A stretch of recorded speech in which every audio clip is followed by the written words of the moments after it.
आप देख रहे हैं लाइव इंडिया हर पल। नमस्कार, लाइव इंडिया में आपका स्वागत है। मैं अनिल सम्राट। ईरान की बात करें तो सेंट्रल ईरान के इस्फहान शहर में लोग ईरान पर यूएस इजरायली हमले का विरोध करने और ईरान के supreme leader ayatollah Ali Khamenei की जिस तरह से जान गई है उसको लेकर दुख जताने के लिए इमाम स्क्वायर पर इकट्ठा हुए हैं। भारी संख्या में लोगों की उपस्थिति देखी जा रही है।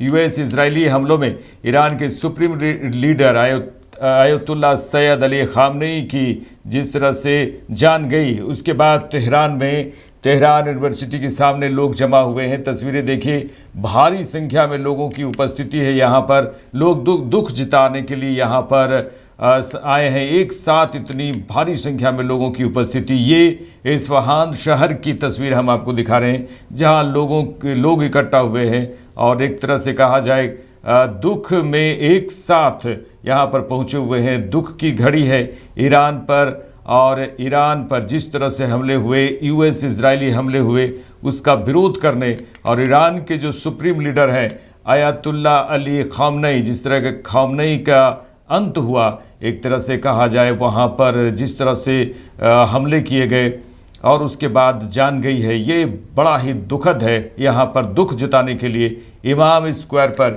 इकट्ठा हुए हैं। यूएस इजरायली हमलों में ईरान के सुप्रीम लीडर की जिस तरह से जान गई और उसके बाद देखिए तस्वीरों में तेहरान यूनिवर्सिटी के सामने भी लोग जमा हुए हैं और अपना दुख प्रकट कर रहे हैं।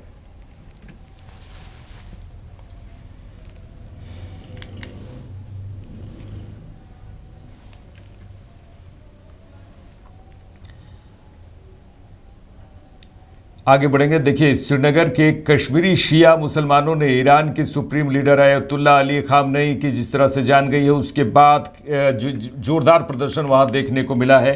आयतुल्ला खामनेई इजराइल और यूएस के हमलों में उनकी जान गई है। जम्मू कश्मीर की तस्वीर देखिए, श्रीनगर में कश्मीरी शिया मुसलमानों ने ईरान के supreme leader ayatollah Ali Khamenei की जिस तरह से जान गई उसके खिलाफ लाल चौक की ये तस्वीर भी दिखाएंगे, आपको दिखा रहे हैं, जहां पर ज़ोरदार प्रदर्शन किया गया है और आयतुल्ला खामनेई इजराइल और यूएस के हमलों में मारे गए जम्मू शिया मुस्लिम समुदाय के लोग ईरान के supreme leader ayatollah Ali Khamenei की जिस तरह से जान गई है उसको लेकर शोक मना रहे हैं और इजराइल और यूएस के हमले में उनकी जान गई।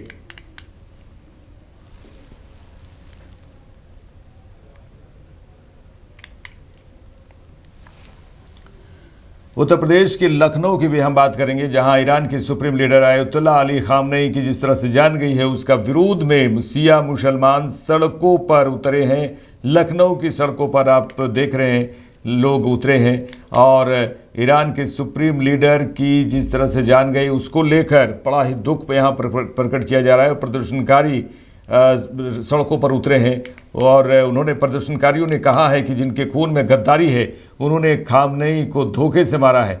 अगर एक खामनेई मारा गया है तो 1000 खामनेई उठ खड़े होंगे। इजराइल और अमेरिका उन्होंने कहा कि धोखेबाज है। बिस्मिल्लाहिर्रहमानिर्रहीम, इन्ना लिल्लाहि व इन्ना इलैहि राजिऊन। बड़ी अफसोसनाक खबर आज ये ईरानी मीडिया के ज़रिए से पता चली। देखिए, जो इजराइल ने और अमेरिका ने कल हमला किया था वही हमला आतंकवादी हमला कह जाता है, दहशतगर्दी कही जाती है कि खाड़ी में पूरी खाड़ी को आज जंग में डाल दिया है और पूरी खाड़ी में जो हालात हैं वो आप सब लोग देख ही रहे हैं। मैं ये समझता हूं कि दुनिया को ये समझ लेना चाहिए कि अमेरिका और इजराइल किस तरीके से पूरी दुनिया में खूंरेजी, नफरत और दहशतगर्दी फैला रहे हैं। आगा खामनेई की जो शहादत की बात है, मैं समझता हूँ वो किसी एक मुल्क के लीडर नहीं थे, बल्कि वो हर मजलूम के लीडर थे, हर मुसलमान के लीडर थे, हर इंसान के लीडर थे। उन्होंने हमेशा मजलूमों की हिमायत में आवाज़ को बुलंद किया है। आज जिस तरीके से आगा खामनेई को शहीद किया गया, बहुत अफसोसनाक खबर है, बहुत अफसोसनाक मरहला है। मैं समझता हूँ कि ईरानी कौम जो एक गयूर कौम है, उसका वो महबूब लीडर जिसको आज शहीद कर दिया गया है, वो जो ना करे कम है। क्योंकि जिस तरीके से कल से हमले पूरे मिडिल ईस्ट में किए जा रहे हैं। मैं समझता हूं उनका वो लीडर अब उनके दरमियान नहीं रहा है, उनको वो रोकने वाला नहीं रहा है। अब जो जंग हो रही है वो किस मरहले में पहुंचेगी किसी को नहीं मालूम है, लेकिन इतना मुझे यकीन है कि जीत इंशाअल्लाह ईरान की होगी, कामयाब इंशाअल्लाह ईरान होगा। बहरहाल के जो आगाए खामनाई की रेलत है पूरी दुनिया के मुसलमानों के लिए और मजलूमों के लिए एक गम और एक सदमा है। हम अपने खामेनेई रहबर को, जिनको धोखे से मारा गया, जिनकी नस्लों में गद्दारी है, जिनकी नस्लों में धोखेबाजी है, उन्होंने धोखे से मारा मेरे खामेनेई को। खामेनेई मेरा शेर था, शेर, कल भी शेर था, आज भी शेर है, कयामत तक शेर रहेगा। एक खामेनेई मरेगा, हजार खामेनेई ऊपर। हम माँ ने बेटे जने हैं कुर्बानियां देने के लिए। अमेरिका और इजराइल को क्या कहेंगे? लानत है अमेरिका और इसराइल पर, लानत बेशुमार। ये यजीदी हैं, ये गद्दार हैं, ये धोखेबाज हैं, इनसे कभी वफा नहीं हो सकती है। इनकी नस्लें गद्दार हैं, धोखेबाज हैं। असम के मुख्यमंत्री हेमंत बिस्वा शर्मा ने मोरी गांव के जागी रोड से बीजेपी के जन आशीर्वाद यात्रा के दूसरे दिन उन्होंने हिस्सा लिया। और असम के मुख्यमंत्री हेमंत बिस्वा शर्मा ने जागी रोड मोरी गांव से बीजेपी के जन आशीर्वाद यात्रा के दूसरे दिन कहा कि मैं असम वासियों को बहुत बहुत धन्यवाद देता हूं। और उन्होंने कल का भी जिक्र किया, पहले दिन के जिक्र किया। उन्होंने कहा कि जनता ने पूरा आशीर्वाद दिया है, आज भी यात्रा में पूरी तरह से आशीर्वाद मिल रहा है। बीजेपी की जन आशीर्वाद यात्रा पर असम बीजेपी अध्यक्ष दिलीप सैकिया ने कहा कि जनता का आशीर्वाद है, हेमंत बिस्वा शर्मा के प्रति जनता का समर्थन है, प्यार है और विश्वास है। असम को विकास के मानचित्र पर शक्तिशाली रूप में स्थापित करना हेमंत बिस्वा शर्मा के नेतृत्व में ही संभव है। उन्होंने कहा कि ये विश्वास जनता के पास है, इसलिए लोग घर से आशीर्वाद देने आ रहे हैं। मैं असम वासियों को बहुत बहुत धन्यवाद देता हूं। कल रात 12:30 तक चले और लोग ही लोग था, जनता ने पूरा आशीर्वाद दिया। आज भी मेरा लगता है देर रात तक चलेगा। असम में ऐसा नहीं हुआ पहले। मेरा जीवन में मैंने कभी नहीं देखा। मैं भावू जे राइजे इलेक्शनर रिजल्ट আগতীয়াকৈ দিছে का आशीर्वाद है और मुख्यमंत्री हेमंत बिस्वा शर्मा जी के प्रति जनता का जो अकुंठ समर्थन है, प्यार है और उनके ऊपर विश्वास है। जो असम को शांतिपूर्ण बनाए रखना, असम को सुरक्षित रखना, असम को भारत के विकास के जो मानचित्र है वो उसमें शक्तिशाली रूप में प्रतिस्थापित करना, ये हेमंत बिस्वा शर्मा जी के नेतृत्व में ही संभव है।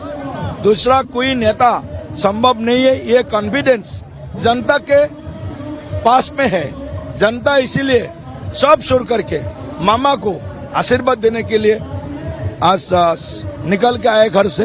ये स्वतःस्फूर्त है, लाने का जरूरत नहीं है, किसी को घर से बास में भरा करके लेके आओ, ऐसा नहीं है, स्वतःस्फूर्त है। और इसीलिए मैं देख रहा हूँ जनता का जो ये आशीर्वाद है, ये जो क्षण है जन आशीर्वाद यात्रा का, ये असम के पॉलिटिकल हिस्ट्री में बहुत बड़ा एक अद्भुत और द्वितीय एक ये यात्रा है। हमने भी काफी यात्रा किया है, देखा भी है, लेकिन ऐसा जनसैलाब जिसको बोलता है, ऐसा जनसैलाब हमने कभी नहीं देखा है। ये पहली बार असम के इतिहास में ऐसा यात्रा हो रहा है। और जनता जनार्दन मामा को, मुख्यमंत्री डॉक्टर हेमंत बिस्वा शर्मा जी को आशीर्वाद देने निकला है। प्रधानमंत्री जी के नेतृत्व में विकास के जो हमारे असम के लिए जो हमने जो गति रफ्तार हमने पकड़ा है, उस रफ्तार को कोई असम विरोधी शक्ति इसको रोक नहीं पाए। इसीलिए फिर से यह बार बार मामा के नेतृत्व में और भारतीय जनता पार्टी के नेतृत्व में एनडीए सरकार फिर से असम में प्रतिस्थापित करने के लिए लोग तैयार है। चुनाव आयोग द्वारा पश्चिम बंगाल में एसआईआर के बाद वोटर लिस्ट जारी करने पर बीजेपी नेता दिलीप घोष ने कहा कि ममता बनर्जी ने लोकसभा में विषय रखा था कि बंगाल में घुसपैठिए भर गए हैं, उस पर चर्चा होनी चाहिए। चर्चा नहीं हुई तो उन्होंने कागज फेंका था। आज ये संख्या 1 करोड़ से ज़्यादा है। ममता बनर्जी ने स्वीकार किया है कि ये 1.20 करोड़ है। टीएमसी के विधायक जहां से जीत कर आए हैं, सबसे ज़्यादा फर्जी वोटर वही हैं। ये मुख्यमंत्री ममता बनर्जी ने लोकसभा में 2005 साल में स्पीकर के सामने विषय रखा था कि बंगाल में घुसपैठिया भर गया है, इसको लेकर चर्चा होना चाहिए, देश के लिए खतरा है। चर्चा नहीं हुआ तो उन्होंने पेपर फेंक के सीन क्रिएट किया था, और ये वास्तव में ही है। आज वो संख्या 1 करोड़ से ज्यादा पार हो गया है। हम भी पहले बोल रहे थे 1 करोड़ से ज्यादा यहाँ फॉल्स वोटर है। ममता बनर्जी भी स्वीकार किया 1 करोड़ 20 लाख तक जा सकता है, तो 1 करोड़ 20 लाख जाना चाहिए। अब वो संख्या अभी जो 60 लाख बाकी है वो भी जुड़ जाएगा, और विशेष करके टीएमसी के विधायक जहां से जीत के आए हैं सबसे ज्यादा फर्जी वोटर वही है। और देखिए ममता बनर्जी का केंद्र से लगभग 50,000 माइनस हुआ है, मेयर बबी हाकिम का वहां से 70,000, तो 20-25% अगर फॉल्स वोटर है तो जीते हुए विधायक का ऊपर शक होता है। और इसी प्रकार 3 बार जीत के सरकार बनाई ममता बनर्जी ने, आज वो सफाई हो रही है, इसलिए उनको टेंशन हो रही है।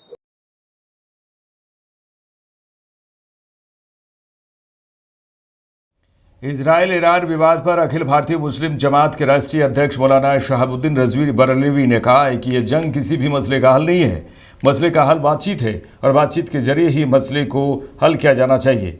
उन्होंने कहा कि ईरान ने ना झुककर अमेरिका का गुरूर और इजराइल का घमंड तोड़ दिया है। एक गरीब मुल्क ने जो जवाबी कार्रवाई की है उसे अमेरिका तिलमिलाया हुआ है और इजराइल में बौखलाहट है, जिसके कारण वो चाहते हैं कि ईरान में तख्ता पलट हो जाए, लेकिन ऐसा मुमकिन नहीं है। उन्होंने कहा कि मैं प्रधानमंत्री नरेंद्र मोदी से कहना चाहता हूं कि उनके अमेरिका, इजराइल, ईरान से अच्छे रिश्ते हैं और उन रिश्तों की बुनियाद पर वो मध्यस्थता करें और इस जंग को रुकवाएं।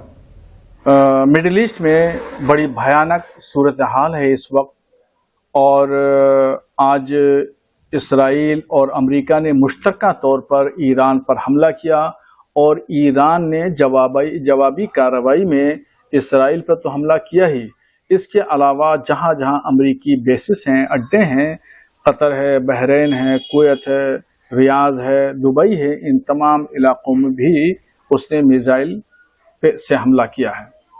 बहरहाल ये जंग किसी भी मसले का हल नहीं है। मसले का हल बातचीत है, और बातचीत के जरिए भी ही मसले को हल किया जाना चाहिए। बड़े से बड़े मसाइल, बड़े से बड़े मामला, विवाद, तनाज़े बातचीत की टेबल पर आकर के हल होते हैं।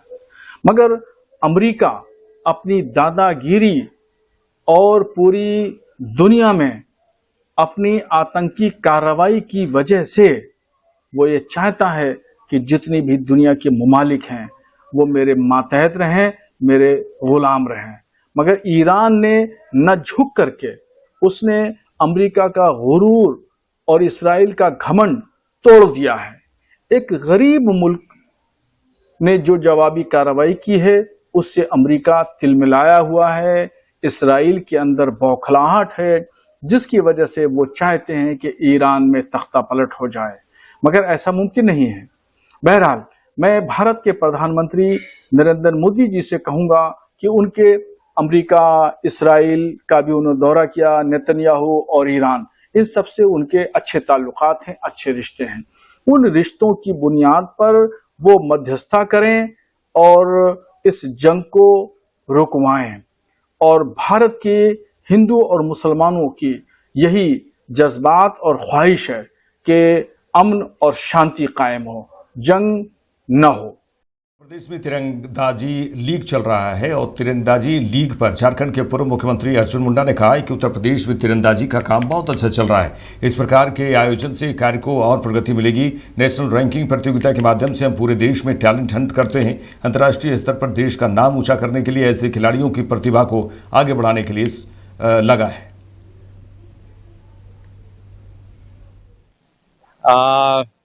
स्टेट यूनिट जिसका नेतृत्व हमारे अवनीश अवस्थी जी यहाँ पर कर रहे हैं, हमारे अजय गुप्ता जी है और पूरी टीम।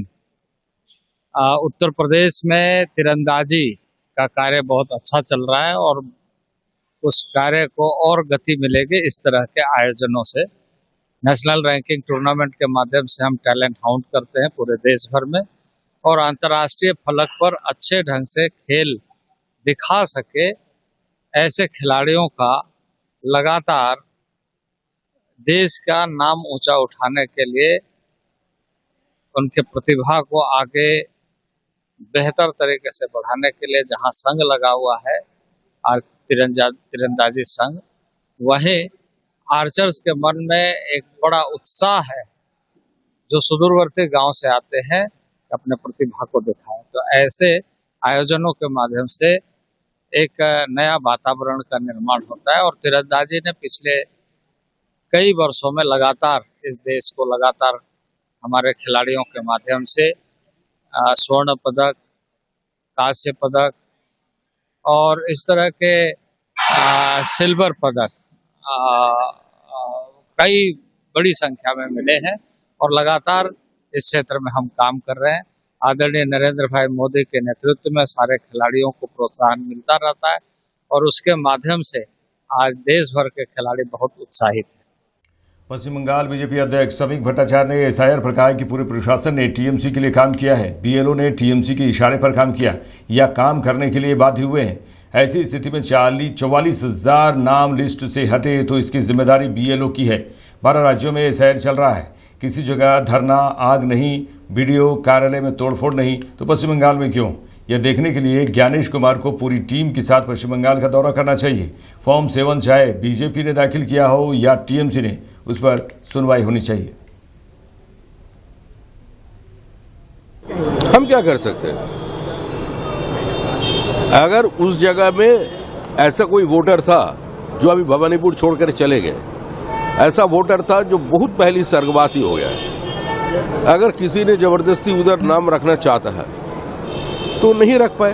पूरा प्रशासन तो तृणमूल कांग्रेस के लिए काम किया, पूरा बीएलओ जो था वो तृणमूल के इशारे पे काम किया है और नहीं तो काम करने के लिए बद्ध हुआ है। तो ऐसी स्थिति में अगर 44,000 नाम लिस्ट से चला जाए तो उसका जिम्मेदारी जो बीएलओ है उसका है। कारण तो कुछ है ही। तृणमूल कांग्रेस कह रही अब जगह जगह प्रोटेस्ट करी, कहीं की तृणमूल कांग्रेस। देखिए, जो कुछ हो रहा है जनता की आंखों के सामने हो रहा है। 12 राज्यों में एसआईआर चल रहा है, non BJP rule state Kerala और तमिलनाडु में भी एसआईआर हो गया है। तो किसी जगह प्रोटेस्ट नहीं, किसी जगह धरना नहीं, किसी जगह आग नहीं, बीडीओ ऑफिस तोड़फोड़ नहीं, एसडीओ ऑफिस में आग नहीं, रास्ते पे टायर नहीं जलाया गया, हाईवे पे कोई बंधक नहीं बनाया। पश्चिम बंगाल में क्यों? ये देखने के लिए अभी भी हम बोल रहे हैं गणेश कुमार जी को पूरा टीम का साथ पश्चिम बंगाल के दौरा करना चाहिए। कैसे मुर्शिदाबाद में, कैसे दक्षिण 24 परगना में, कैसे उत्तरी 24 परगना में एसआईआर का काम हुआ, उसको जायजा लेने के लिए उसको आना चाहिए ही। और हम लोगों का कहना है जो फॉर्म 7 हम लोग देने गया था, जो लिया नहीं गया, हम लोग दे नहीं पाए, जिसको आग लगा दिया गया, जब्त कर दिया गया, पुलिस जिसको उठा के लेकर गया, तो ऐसे काम जहां हुआ उसको लेना चाहिए, उसको सुनवाई होना चाहिए। फॉर्म 7 चाहे बीजेपी हो चाहे तृणमूल कांग्रेस हो, जो भी दाखिल किया उसको ऊपर सुनवाई होना चाहिए। No SIR, no vote. Trinamool Congress ने राजीव कुमार को राज्यसभा का सांसद का नाम नॉमिनेट किया है। ये तृणमूल कांग्रेस, पश्चिम बंगाल की किसी भी जनता और कोई भी शिक्षित आदमी का राजीव कुमार का प्रज्ञा, उसका मेधा लेकर कुछ बोलना नहीं है। He is competent enough to go to Rajya Sabha. लेकिन बात यह है, ये इतना कुछ जानने का बावजूद, कानूनी जानकारी, टेक्नोलॉजी का जानकारी, एआई का जानकारी, कैसा व्यवस्था चलता है उसका जानकारी, ये होने का बावजूद भी जब उन्होंने मुख्यमंत्री का साथ दिया वो ईडी का फाइल छीनने का, तो उसके लिए तो कोई पुरस्कार मिलना ही चाहिए, मिल गया। मध्य प्रदेश की मुख्यमंत्री मोहन यादव ने कहा कि हमारी सरकार इस पूरे साल में किसान कल्याण वर्ष के तौर पर मना रही है। इस बारे में हमारी सरकार ने किसानों से जुड़े सभी मुद्दों, जिसमें पशुपालन, मछली पालन, बागवानी, कृषि और सहकारिता शामिल है, इसे सुलझाने के लिए 17 अलग अलग मंत्रालयों के साथ मिलकर काम किया है और खेत से लेकर कारखाने तक किसानों के लिए रोजगार, उद्यमशीलता और खुशहाली के लिए प्लान बनाए हैं। विक्रमोत्सव हमारे राज्य में एक बड़ा उत्सव है और गृह मंत्री को इसके बारे में बताया गया है। इसके अलावा हमने 40 साल पहले कांग्रेस के राज में हुई भोपाल गैस त्रासदी से यूनियन कार्बाइड के कचरे का निष्पादन पूरा कर लिया है। हमारी सरकार ये पूरे वर्ष को किसान कल्याण वर्ष के नाते से मना रही है।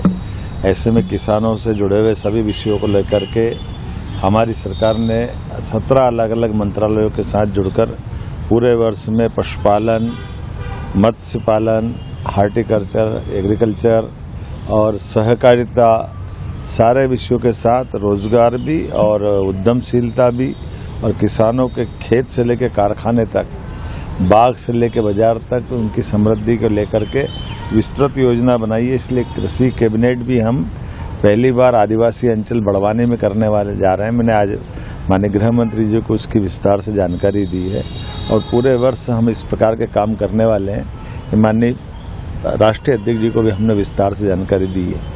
इसी के साथ साथ हमारे अपने उज्जैन में विक्रमोत्सव का आयोजन भी भव्य दिव्य होता है और विक्रमादित्य के जीवन को लेकर के पूरे भारत में नहीं पूरी दुनिया में श्रेष्ठ शासकों की पहचान अगर है तो विक्रमादित्य को लेकर है। ऐसे में कई आयोजन उनको लेकर के भी हमारे राज्य भर में होने वाले इसकी विस्तृत जानकारी भी माननीय गृह मंत्री जी को दी गई है। इसी के साथ साथ हमने 40 साल पहले भोपाल के अंदर कांग्रेस के शासनकाल में जो गैस त्रासदी के कारण से यूनियन कार्बाइड गैस लीक कांड हुआ था जिसमें 25,000 से ज़्यादा लोगों की जान गई थी, तब का यूनियन कार्बाइड का कचरा भोपाल में था।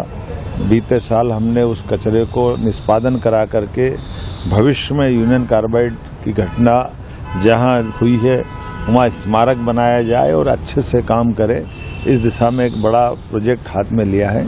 इस पर भी मार्गदर्शन माननीय गृह मंत्री जी से ले रहे हैं, जिसमें भोपाल गैस त्रासदी स्मारक, साइंस पार्क, अत्याधुनिक कन्वेंशन सेंटर, राष्ट्रीय सुरक्षा के लिए समर्पित आधुनिक प्रयोगशालाओं, राष्ट्रीय अनुसंधान एवं विकास आधारित राजा भोज की विकास की उस वैज्ञानिक अवधारणा के आधार पर कोई रिसर्च इंस्टीट्यूट खड़ा हो जाए, ऐसे कई काम हम उसमें विचार कर रहे हैं। इसमें लगभग 87 एकड़ की बड़ी भूमि हमको मिली है जिसमें भविष्य में हम काम कर सकते हैं। एक उल्लेखनीय उपलब्धि माननीय प्रधानमंत्री के मार्गदर्शन में माननीय गृह मंत्री जी की पूरी कार्य योजना के बलबूते पर मध्य प्रदेश सरकार ने मध्य प्रदेश की धरती को नक्सलवादी मूवमेंट से मुक्त कराया है। आज की स्थिति में देश का मध्य प्रदेश वो राज्य हुआ है जहाँ नक्सलवादियों की तमाम प्रकार की गतिविधियों को हमने विराम लगाया है।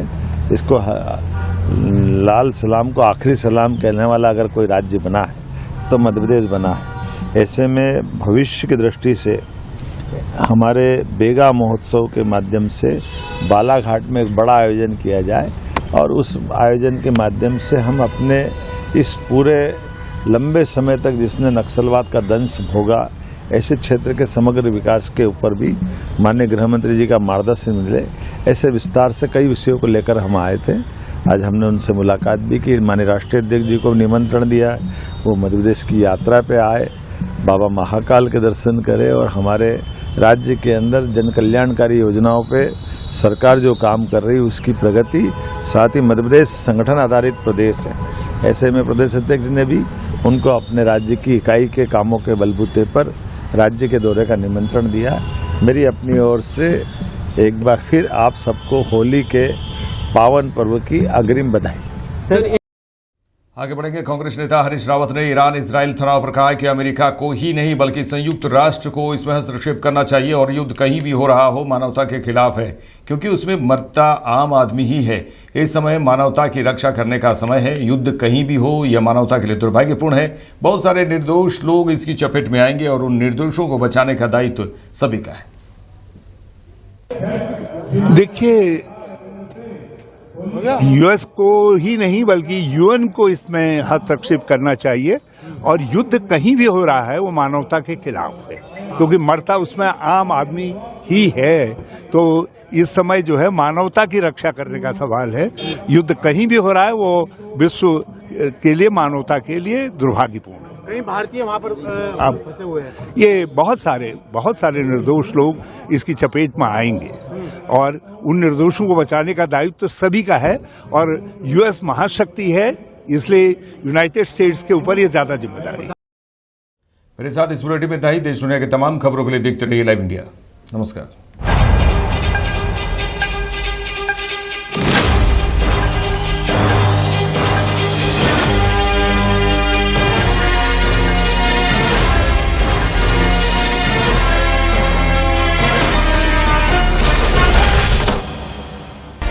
आप देख रहे हैं लाइव इंडिया हर पल।